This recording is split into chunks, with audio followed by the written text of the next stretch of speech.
Bismillahirrahmanirrahim. Assalamualaikum warahmatullahi wabarakatuh. Jumpa lagi bersama saya Muhammad Durianto dalam channel Sahabat-sahabat Sejati.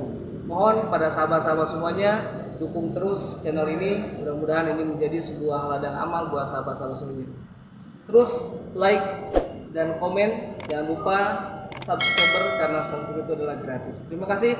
Assalamualaikum warahmatullahi wabarakatuh. Bismillahirrahmanirrahim.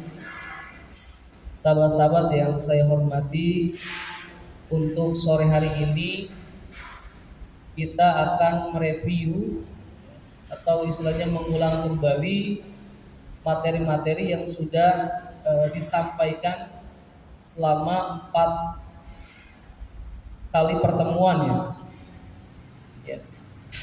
Yang pertama, ada tujuan besar, ada visi besar dari Syekh Azhar Nuzi ketika istilahnya menyusun kitab Ta'limul Muta'alim di dalam bab pertama, bahwasanya Syekh Azhar Nuzi mengutip sebuah hadis baginda Rasulullah sallallahu alaihi wasallam, "Thalabul ilmi faridatun 'ala kulli muslimin wal muslimatin."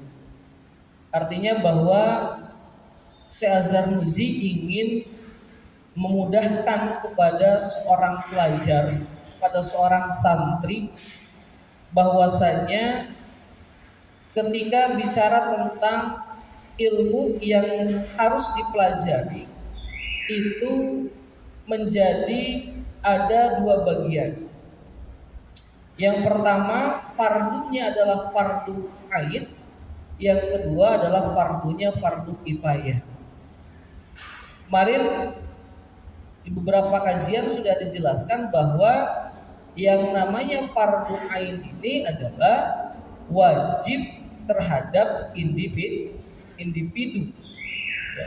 Jadi istilahnya bahwa ada ilmu yang memang hukumnya itu mesti dipelajari, dipahami oleh kita sebagai santri atau sebagai pelajar muslim tentunya ya, bahwa yang pertama itu ada kategori ilmu yang sifatnya adalah fardu ain. Itu sudah dijelaskan oleh Syekh Azhar Nuzi. Kenapa di beberapa referensi ya, di beberapa kajian kitab ya, itu selalu menjelaskan skema bahwa hukum mencari ilmu itu yang pertama adalah fardu ain, yang kedua adalah fardu kifayah. Karena titik ukurnya atau barometernya dari beberapa musannif atau pengarang kitab selalu mendapatkan sebuah pertanyaan. Ya, wahai Syekh, mungkin seperti itu digambarkan. Atau istilahnya kalau di sekolah, Pak Guru, Pak Ustadz, apa sih yang harus pertama dipelajari di dalam pendidikan agama Islam? Nah, maka istilahnya satu landasan yang sangat familiar itu adalah hadis yang dikutip oleh Syekh Azhar Nuzi ini, bahwa istilahnya fardu yang dimaksud oleh Rasul ini adalah pembagian hukum, bahwa yang harus menjadi skala prioritas itu adalah ilmu yang sifatnya adalah fardu ain. Ya. Nah, bahkan di sini Syekh Azhar Nuzi memberikan sebuah definisi atau memberikan sebuah argumentasi. Ya. Apa argumentasinya bahwa yang disebut dengan fardu ain ini itu adalah ilmu hal, ya. Ilmu hal, ilmu yang selalu tiba pada individu seorang muslim. Nah, itu seperti itu. Jadi itu ilmu hal, ya. Jadi istilahnya ilmu yang tiba ya terhadap individu terhadap seorang muslim, maka kata Syekh Az-Zarnuji itu adalah fardu ain, dan diberikan sebuah definisi bahwa fardu ain itu dikatakan oleh Syekh Az-Zarnuji itu adalah ilmu hal. Seperti itu. Maka dibahas oleh Syekh Az-Zarnuji, apa sih ilmu hal itu?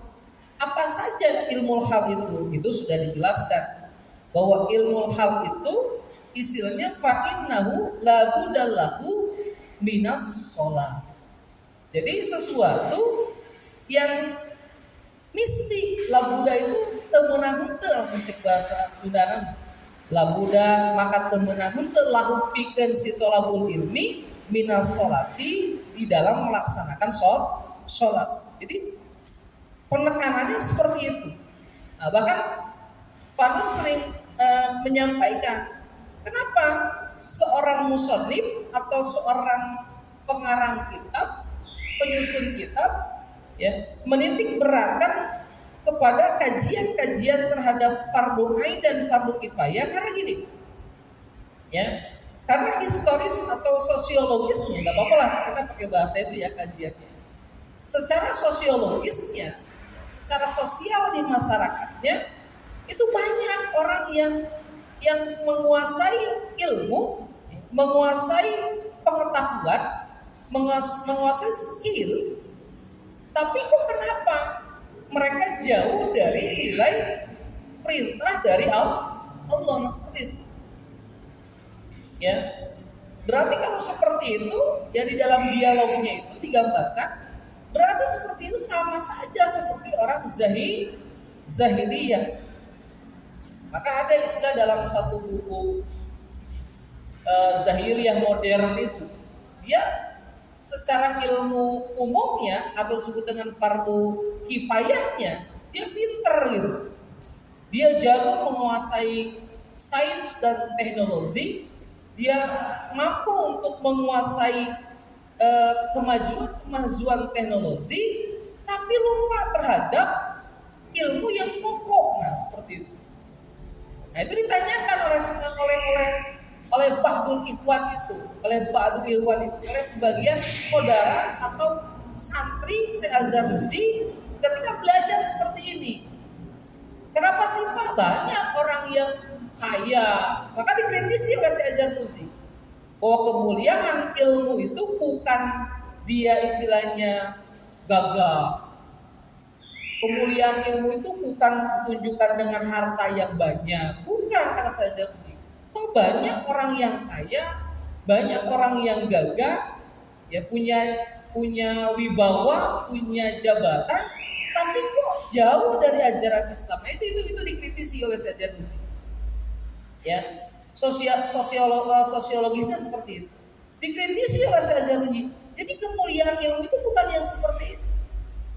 Tidak ada manfaatnya kita punya harta banyak tapi tidak mendekatkan diri kita kepada Allah Subhanahu wa taala. Tapi perlu dicatat, bukan kita tidak boleh menjadi orang kaya, harus menjadi orang kaya, tapi jangan lupa terhadap ilmu yang pokok seperti itu. Ya. Jadi biar kita dijelaskan secara ilmu-ilmu yang bisa dipahami oleh sahabat-sahabat semua. Jadi masyarakat pada waktu itu, ya, di daerah atau di negara Syekh Az-Zarnuji banyak orang yang keilmuannya itu bagus. Ya. Bahkan gini kan, ada sebuah peribahasa bahwa kita itu tidak butuh orang yang pinter, tapi kita itu butuh orang yang jujur, kan gitu. Jadi realitanya seperti itu. Ya. Syekh Az-Zarnuji mengkritisi, saya tidak butuh orang yang gagah berani, ya. Dia pemberani, dia gagah, dia kaya, dia sering memberi, tapi tidak didasari dengan ilmu. Nah, itu dikritisi, bukan yang seperti itu kata Syekh Az-Zarnuji. Jadi gini, sederhananya, gagah itu bukan hanya saja manusia yang mempunyai. Ya. Dermawan itu bukan hanya manusia yang mempunyai. Bahkan sekali berbinatang pun punya, kata Syekh Zarnuji. Tapi yang menjadikan sebuah kemuliaan ilmu yang ada di dalam diri manusia itu adalah bagaimana nilai ketaatan kepada Allah Subhanahu wa Ta'ala. Bagaimana keilmuannya ini menjadi wasilah kepada nilai ketakwaan, seperti itu. Saya dipahami ya? Ini kita review ya materi-materi yang kemarin. Jadi seorang pelajar bertanya kepada Syekh Zarnuji, ya. Jadi apa dulu sih Pak? Kan kita biasa ya bertanya sama guru itu kan. Apa dulu sih belajar ilmu yang harus kita pelajari? Aku bingung nih gitu kan. Mau ini perlu, ini penting, ini juga penting. Ya mungkin kegalauan itu, gabut seperti itu ada lah ya dalam diri kita kan. Iya aku kan jurusan TI ini gimana sih? Boleh mau jurusan TI juga dari awal, nggak dilarang. Tapi belajar fardu ain, ya, ilmu fardu yang sifatnya fardu ain seperti sholat, ya itu harus sifatnya, kan gitu, ya. Yang sifatnya seperti puasa, ya kita harus tahu bagaimana cara melaksanakan puasa yang baik. Bagaimana kita melaksanakan ketika kita sudah punya harta yang nisab kita untuk zakatnya. Nah, seperti itu. Ya, jadi sahabat-sahabat semuanya, Syekh Zarnuji bukan tidak boleh kita menjadi orang yang punya kedudukan tinggi, bukan. Bahkan nanti dijelaskan. Boleh kita istilahnya menjadi seorang pejabat, tapi ada syarat-syaratnya. Boleh nggak sih kita seorang ahli ilmu menjadi seorang pejabat, kan itu kan? Bahkan kan istilahnya nanti dikritisi bahwa ahli ilmu itu tidak boleh berinteraksi dengan pemerintah. Itu otokritik. Bahkan ulama yang paling bakhil, ulama yang paling istilahnya kotor itu adalah ulama yang bersentuhan dengan pemerintah. Nah, bahkan Syekh Zarnuji memberikan sebuah kriteria, boleh kita istilahnya seorang ulama dekat dengan pemerintah, tapi dengan syarat-syarat tertentu. Nanti akan dijelaskan. Salah satunya adalah untuk meninggikan derajat agama. Seperti itu. Ya, jadi nanti kita akan kaji. Bahkan ini menarik ya. Realitanya seperti sekarang kan gitu. Banyak orang yang ahli ilmu tapi itu tidak berdampak kan gitu. Di sini dijelaskan di mukadimah itu. Ya, kebetulan kita tidak mengkaji di mukadimahnya. Jadi banyak orang yang belajar ilmu, dia berhasil dengan keilmuannya, tapi istilahnya tidak sampai kepada nilai kemanfaatannya. Ya. Seperti apa nilai kemanfaatannya? Nilai kemanfaatannya kata Syekh Zarnuji itu adalah harus berbuah.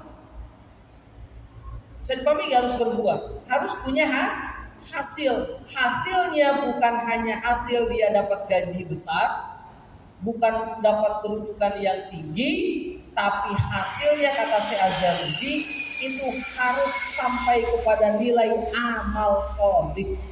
Luar biasa di sini. Ya, banyak orang-orang yang ahli hukum, ahli hukum, ahli ekonomi, kan gitu kan?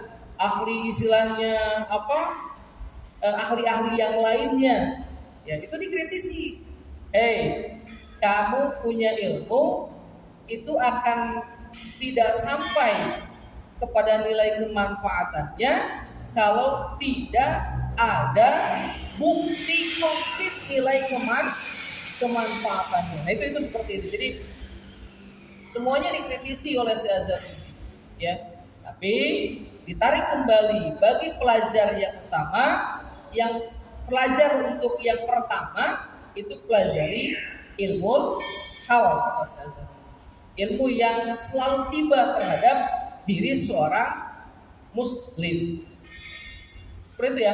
Jadi sahabat-sahabat semua ini perlu dipahami. Jadi khawatirnya nanti ada materi-materi yang dijelaskan oleh Pak Nur, tapi istilahnya terpotong-potong. Makanya kita akan bahas secara utuh.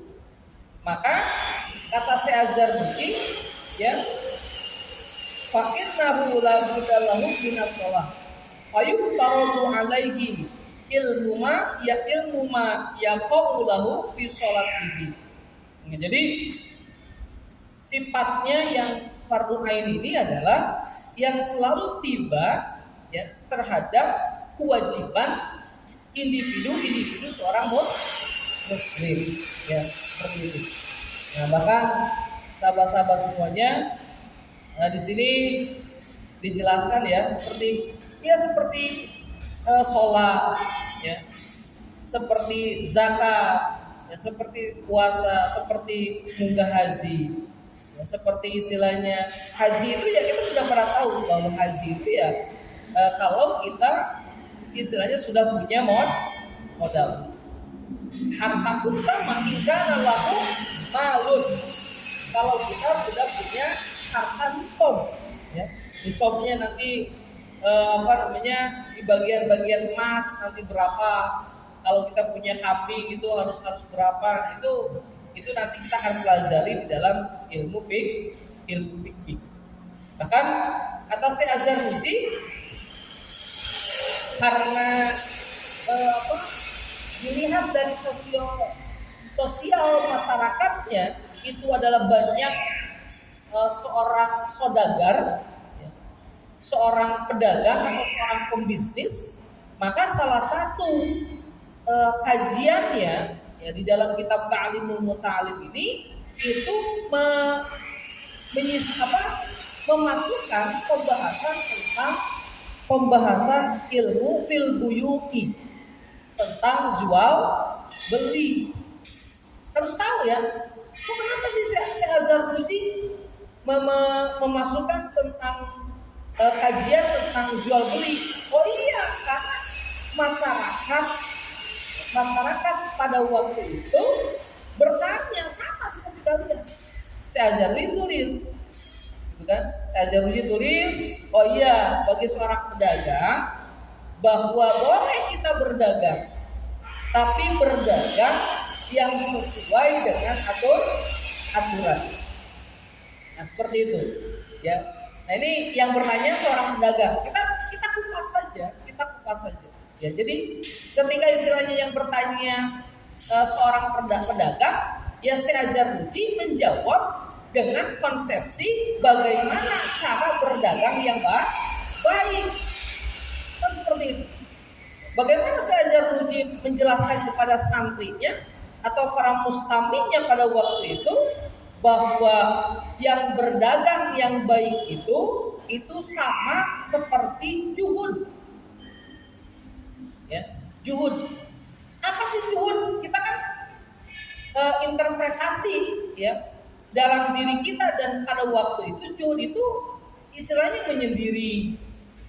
Itu kan cicing di guha, kan seperti itu.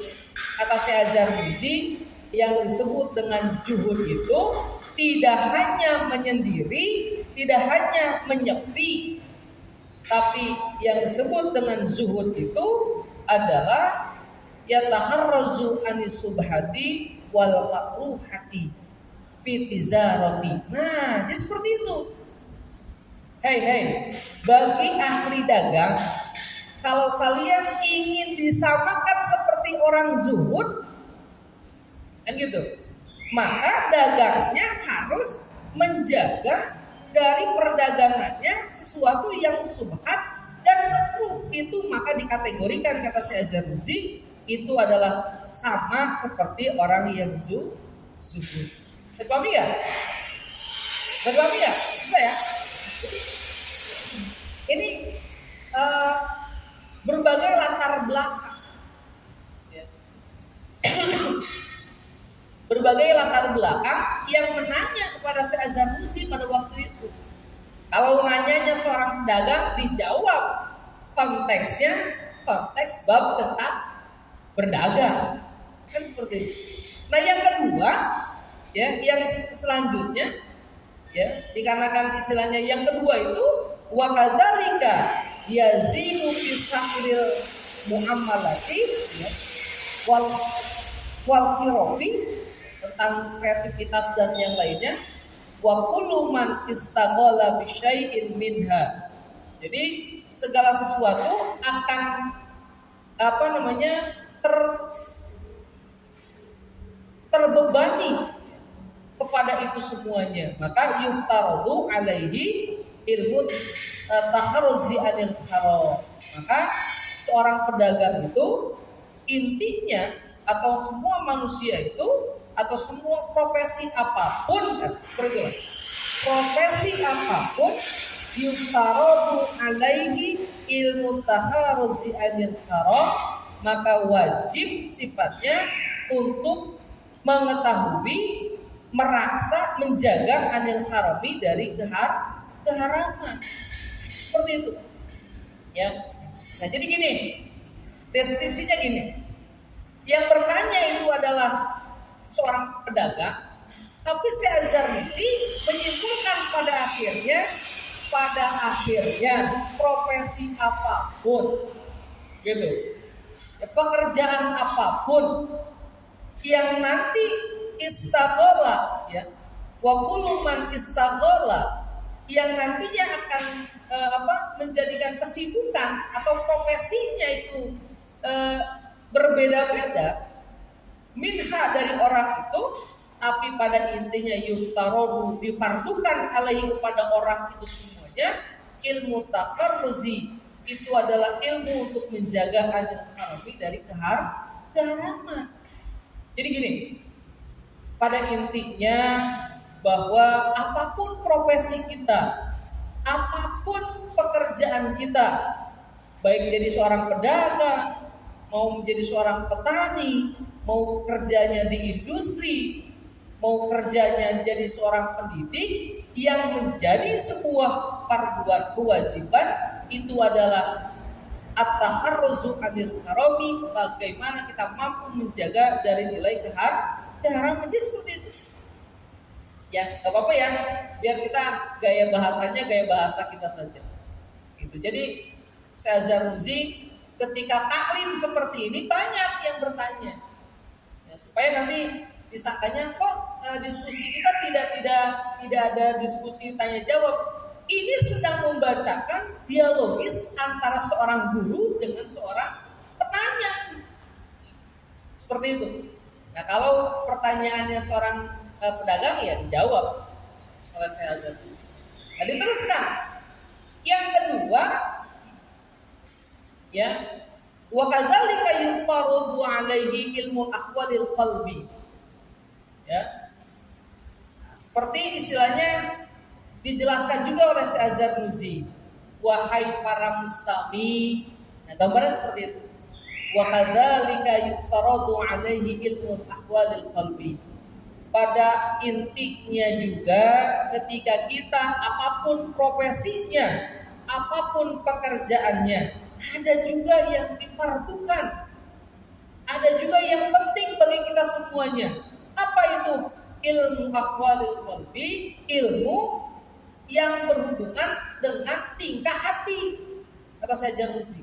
Apapun itu profesinya, sekalipun itu adalah seorang ustaz. Ini luar biasa ini. Ya, Syekh Az-Zarnuji menyampaikan kepada mustaminya. Seperti apa? Seperti istilahnya minat tawakal. Minat tawakuli. Seperti tawakal. Kalau kita berdagang, ketika dagangan kita rugi dan yang lainnya, maka kita berikhtiar semaksimal mungkin dan hasilnya harus bertawakal kepada Allah, berhusnuzon kepada Allah. Faiza azamta fatawakkal 'alallah. Ketika kita bercita-cita berdagangnya hari ini untungnya besar, saya hari ini pengen untungnya berlipat, tapi pada hasilnya itu tidak banyak untungnya, maka kata Syekh Az-Zarnuji mengingatkan kepada seorang pedagang, maka kita perlu ilmu ahwalul qalbi. Bagi seorang petani, kita sudah istilahnya menjaga tanaman kita. Kita sudah berikan pupuk dengan sebaik-baiknya, tapi hasilnya tidak maksimal. Fatawakal 'alallah. Hei, bagi seorang pekerja industri, katakan di PT, di bengkel, ya, atau pekerjaan apalah gitu ya, yang tidak melanggar aturan Allah, ketika hasilnya tidak sesuai dengan apa yang kita inginkan, maka patawakal Allah, maka bertawakal diserahkan kepada Allah. Seperti itu. Nah, ini perlu disampaikan kata Syekh Jaruddin. Wal inabati, dan kita kembalikan kepada Allah. Ya Allah, mudah-mudahan hasil yang hari ini saya dapatkan itu adalah hasil yang terbaik menurut Allah. Nah, seperti itu. Ya Allah, mudah-mudahan rizki yang saya terima hari ini itu adalah rizki yang terbaik yang Allah berikan kepada hamba. Mudah-mudahan untuk kedepannya Engkau menambahkan lagi ya Allah. Jadi dikembalikan kepada Allah. Ya. Ini penting kata saya agar mudah. Apapun profesinya, apapun pekerjaannya, aqwalul qalbi itu adalah penting. Ya. Jadi terkadang sifat manusia itu suka tidak puas. Masih dia berusaha terus, gitu kan, terus maksimal abdi teh masih teh Gusti teh. Nah, terkadang sok menyalahkan Allah kan gitu. Padahal ada sesuatu yang memang ada yang terbaik menurut Allah. Seperti itu. Jadi itu ilmu hati ya. Emang juga sudah dijelaskan kan nah, ini inna fi jasadi mudghatan idza sholahat jasaduhu kulluhu wa idza fasadat jasaduhu kulluhu alla wa hiya al-qalbi. Ya. Sesungguhnya ada di dalam diri kita ini, jasad kita itu mudghah, segumpal dan daging. Idza sholahat, ketika daging itu baik, maka sholahat jasaduhu kulluhu, maka jasad itu akan baik seluruhnya. Wa idza fasadat, ketika istilahnya mudghah, segumpal daging itu jelek, fasada jasaduhu kulluhu, maka jelek semuanya. Kata sahabat, Allah, apa itu ya Rasul? Wahia itu adalah al-qalbu, itu hati. Ya, jadi memang hati ini adalah salah satu komando terus memperbaiki. Pak subhanallah ya, ujian kesini itu, masya Allah deh.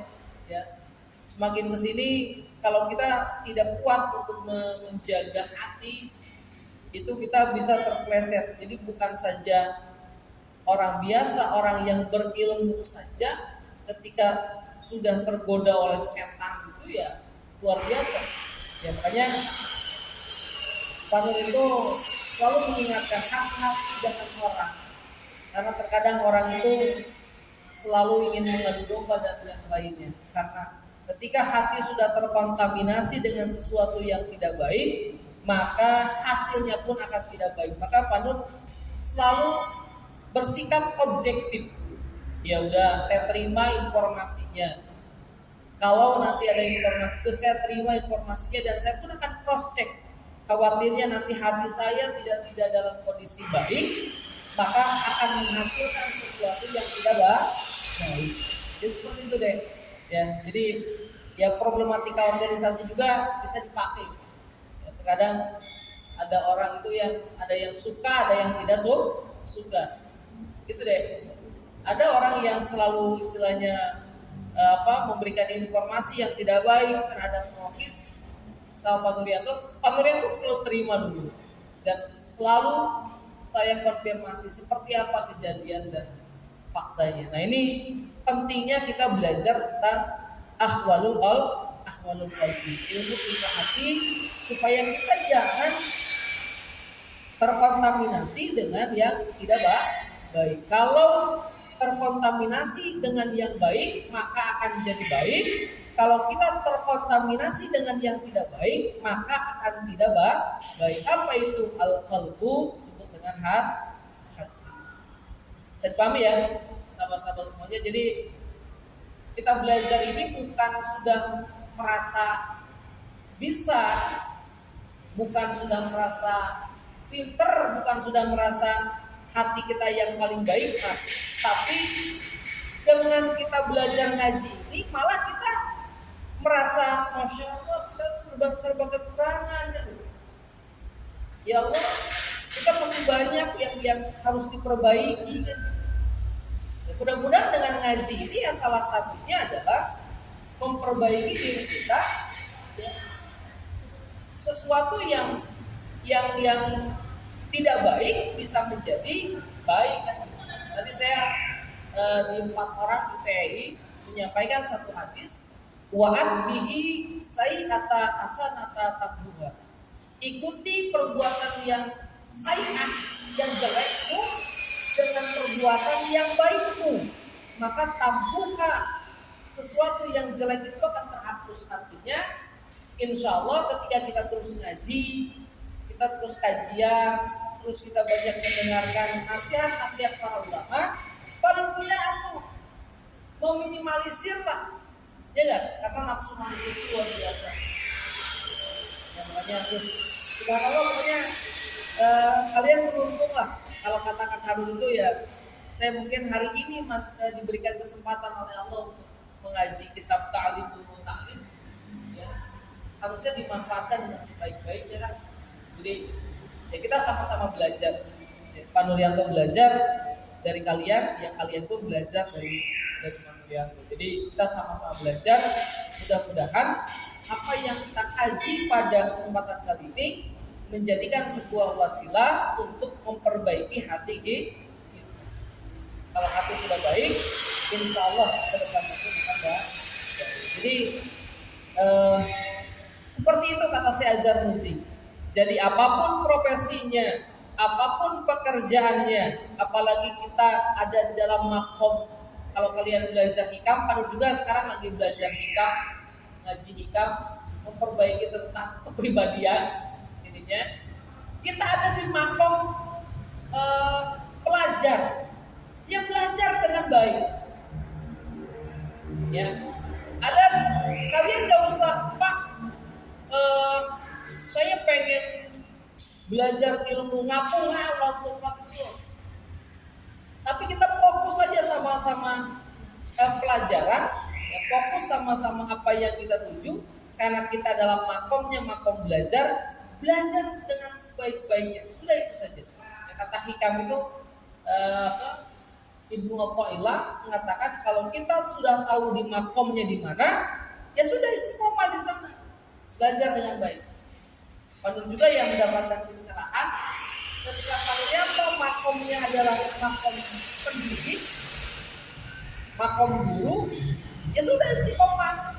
Jadi seorang pendidik yang baik, pendidik yang menginspirasi, pendidik yang mampu mencetak generasi-generasi yang soleh dan soleh. Berarti sebelum kita mencetak orang yang soleh, mencetak generasi yang unggul, ya kita pun harus unggul kan seperti itu. Ya. Nah itu terus diperbaiki Pak juga. Oh iya, berarti saya terus harus memperbaiki diri saya karena tidak akan sampai ilmu yang saya sampaikan kalau saya tidak baik, ke siswa-siswa itu tidak akan baik. Ya. Jadi otokritik yang luar biasa. Mudah-mudahan ini menjadi cambuk buat Pak Nuryanto. Ya, Mukasyafatul Qulub kata Imam Al-Ghazali itu adalah untuk terus memecut sifat-sifat yang tidak baik yang ada dalam diri kita supaya pancaran keilmuannya itu bisa bermanfaat kepada sahabat-sahabat semuanya. Saya tidak mau nanti mempunyai generasi-generasi siswa-siswa yang tidak soleh. Berarti sayangnya sebagai guru harus lebih soleh seperti itu. Yang doakan lah, yang mudah-mudahan juga lagi belajar seperti itu. Nah, jadi sahabat-sahabat semuanya, ya seperti istilahnya tawakal, seperti istilahnya wal inabah, wal khasyati, seperti takut. Takut apa? Takut kita istilahnya bermaksiat kepada Allah, kita takut istilahnya membuat dosa kepada sesama. Ya, itu harus ada timbul rasa takut. Takut kita tidak bisa memberikan yang terbaik. Tapi takut di sini bukan istilahnya kita takut tidak melakukan apa-apa, tapi takut kita istilahnya jauh dari rahmat Allah, kita takut istilahnya tidak mendapatkan pengampunan dari Allah, maka timbul rasa khauf. Tapi kata Imam Al-Ghazali harus ada juga roza. Silakan boleh nanti kalian carilah referensi khauf dan roza. Ya, konsepsi Imam Al-Ghazali. Ya.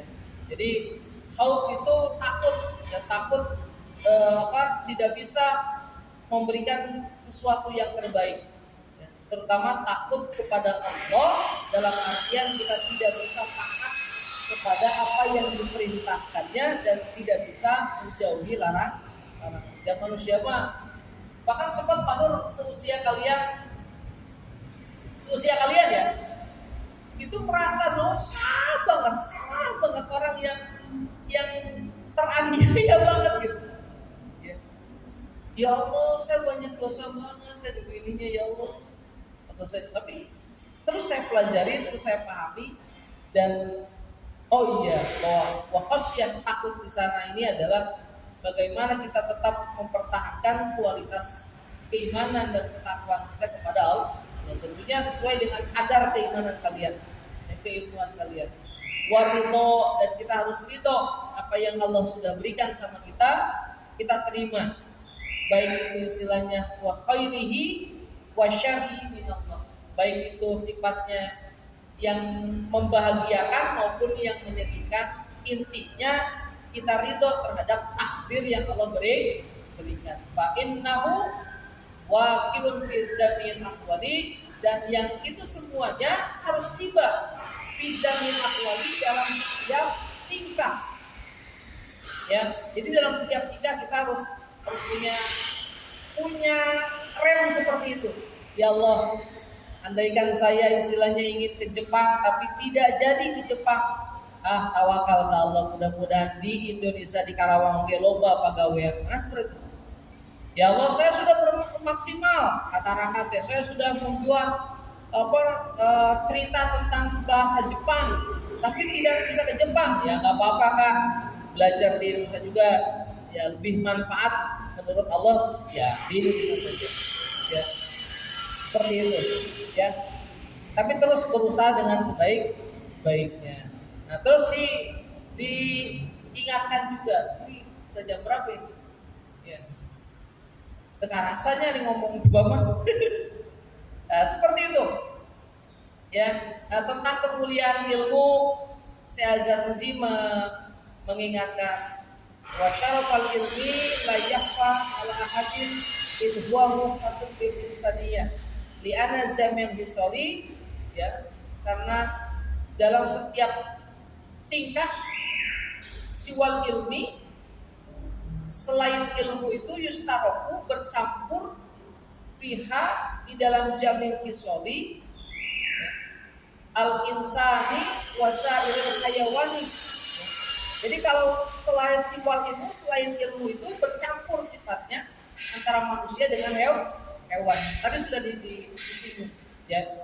Jadi istilahnya seperti kegagahan, keberanian, seperti kekuatan, seperti dermawan, seperti istilahnya kita peduli, wa ghairiha, dan yang lainnya siwal ilmi itu selain ilmu.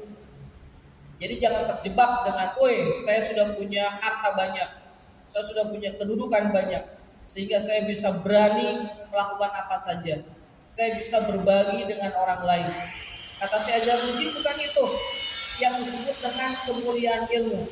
Tapi yang disebut dengan kemuliaan ilmu itu wabihi, dan kemuliaan ilmu itu adharu dijelaskan Allahu oleh Allah Ta'ala dengan tingkahnya maha tinggi Allah, fadalah agama, keutamaan kepada Nabi Adam, alaihi, tetap kepada Nabi Adam, as-salatu wassalam, rahmat dan keselamatan, ya, alal malaikati, mengumpuli malaikat.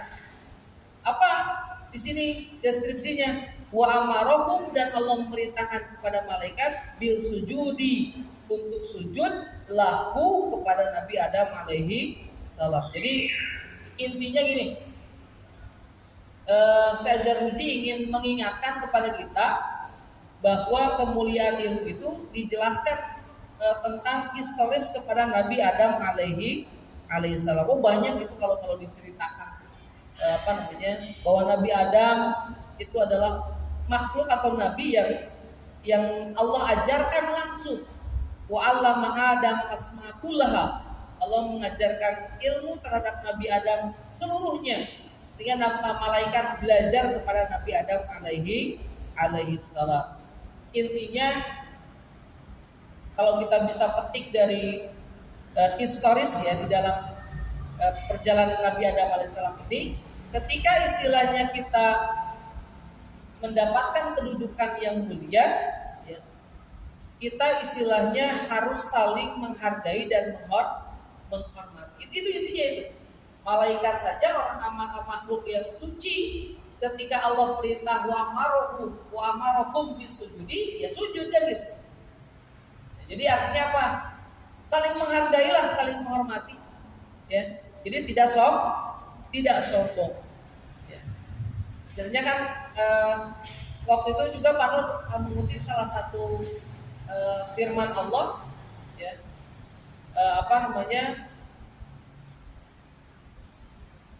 wahai malaikat, wahai malaikat, kalian bersujud ya kepada Adam alaihissalam, dan malaikat usjudu li Adam. Ya. Semuanya sujud kepada Nabi Adam alaihi salam. Ila iblis, kecuali iblis. Apa kata iblis? Aba wastakbar. Kata iblis, aku lebih mulia di batang Adam alaihi salam, dan tidak boleh seperti itu. Ya, maka kegagahan apapun, ilmu tinggi, setan itu ilmunya sangat luar biasa, yang sangat tinggi. Maka jangan sombong ketika istilahnya membandingkan keilmuan kita dengan iblis. Itu iblis lebih cerdas dari kita. Tapi hanya satu kekurangannya, dia merasa sombong. Nah, seperti itu. Jadi jangan timbul kesombongan dengan keilmuan kita. Jadi ujian juga bagi orang yang berilmu, ya, semakin tinggi ilmu kita, jangan sombong. Nah, seperti itu. Bahkan wa inna masyarafal ilmi likaunihi wasilata ila taqwa. Kata Syekh Zarnuji, yang disebut dengan kemuliaan ilmu itu harus terbukti di dalam dirinya, itu menjadi wasilata ila taqwa, menjadi perantara kepada nilai ketakwaan kepada Allah Subhanahu wa taala. Alladzi yastahaqqu bihi. Karena itu semuanya dihakkan kepada seseorang, ya, dengan ketakwaannya, al-karamati indallah, akan dimuliakan di hadapan Allah Ta'ala. Bahkan kata si Azharji, wa sa'adatal abadani, ya, akan mendapatkan sebuah kebahagiaan yang abadi. Ya. Abadi, ya. Jadi artinya apa?